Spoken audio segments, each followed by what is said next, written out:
Dans la nuit du vendredi 13 au samedi 14 juin 2025, Brazzaville a assisté à un désastre causé par une forte pluie en pleine saison sèche. De nombreux quartiers de différents arrondissements ont enregistré des inondations, des infrastructures endommagées ainsi que des pertes humaines. À Talangaye, dans le 6e arrondissement de Brazzaville, Geoffrey Etou, fragilisé par cette situation dans son quartier, ce noble citoyen nous emmène à la découverte des dégâts causés par cette pluie diluvienne. On est ici dans le quartier 68.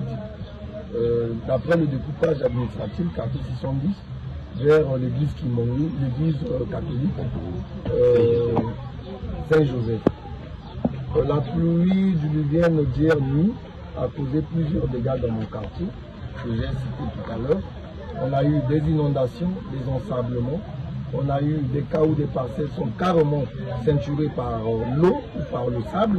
On a eu même l'église, la paroisse Saint-Joseph, qui a été inondée totalement. Ces populations se mobilisent, s'entraident en tentant de s'en sortir de cette catastrophe et appellent à l'aide aux autorités compétentes de bien vouloir apporter réconfort face à ce cauchemar dont ils vivent à l'instant.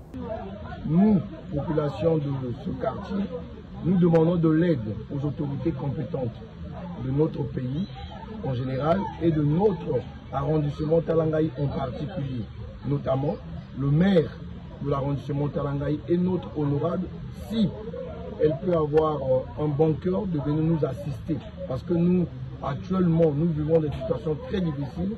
On a des parents actuellement démunis qui sont incapables de subvenir d'abord à leurs besoins quotidiens. Mais il y a encore ce problème d'inondation qui est venu subvenir. Donc, nous sommes dans un cas ou une situation où nous ne savons quoi faire. Avec nos moyens maigres, nous ne pourrions rien faire. Nous avons besoin des sacs, nous avons besoin des pelles, nous avons besoin de beaucoup de choses, toutes sortes de matériel. Nous en avons besoin. D'après des témoignages recueillis de certains citoyens, ce n'est pas la première fois que cela arrive. De nombreux dégâts matériels enregistrés. D'après le ministère des Affaires sociales, on compte 7 décès et un disparu.